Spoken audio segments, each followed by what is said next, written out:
Irene Morgan was an African-American woman from Baltimore, Maryland, who was arrested in Middlesex County, Virginia in 1944 under a state law imposing racial segregation in public facilities and transportation.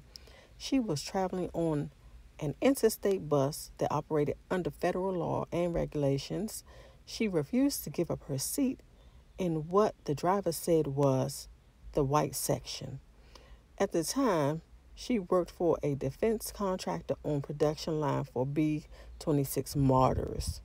Morgan consulted with attorneys to appeal her conviction, and the NAACP Legal Defense Fund took up her case.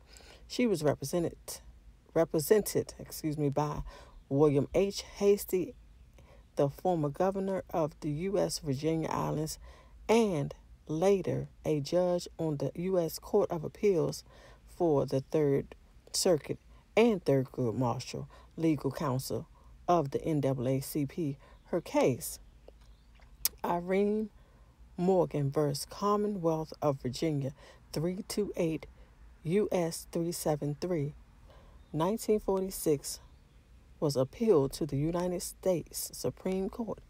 In 1946, in a landmark decision, the court ruled the Virginia law was unconstitutional as the Commerce Clause protected interstate traffic, but neither Virginia nor other states observed the ruling, and it was not enforced for decades.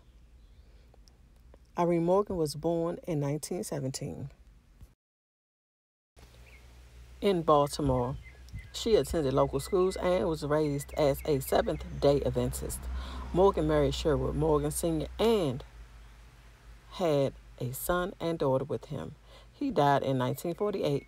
During World War II, she helped with the war effort by working at Glenn L. Martin, an aircraft manufacturer and defense contractor in Baltimore.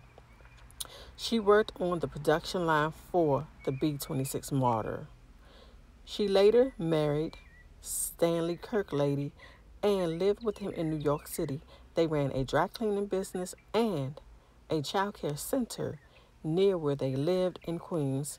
In her 60s, Kirklady started college studies, attending St. John's University in New York City. She received her bachelor's degree when she was 68 years old. 5 years later, Morgan earned a master's degree in urban studies from Queens College. Morgan passed away on August 7th, 2007 at age 90. I'm sorry, I had the date wrong. Morgan passed away on August 10th of 2007.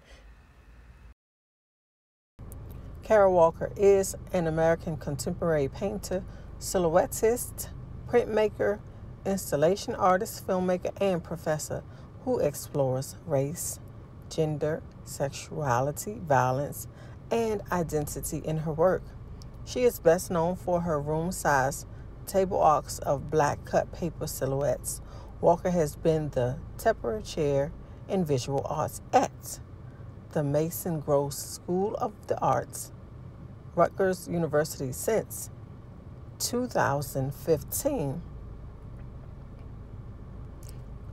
Among the public collections holding work by Walker are Minneapolis Institute of Art and the Weissman Art Museum, the Tate Collection in London, the Museum of Contemporary Art, that's in Los Angeles, the Madison Museum of Contemporary Art, that's in Madison, Wisconsin, the Minnow Collection in Houston, and the Mucorel Museum of Art, Williamsburg, Virginia. That's where that's located.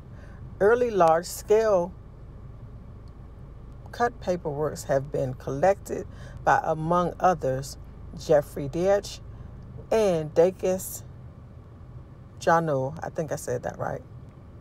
Early in her career, Walker lived in Providence, Rhode Island, with her husband, German-born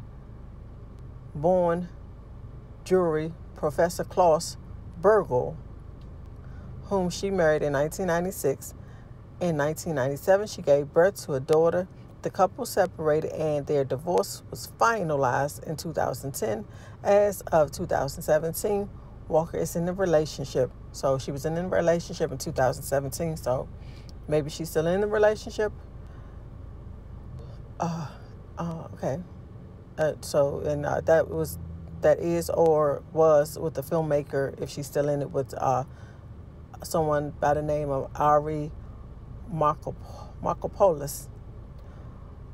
Walker moved to Fort Greene, Brooklyn in 2002 and has been a professor of visual arts in MFA program at Columbia University since then. She maintained a studio in Garment District, Manhattan from 2010 until 2017. In May 2017, she moved her art practice to a studio industry city.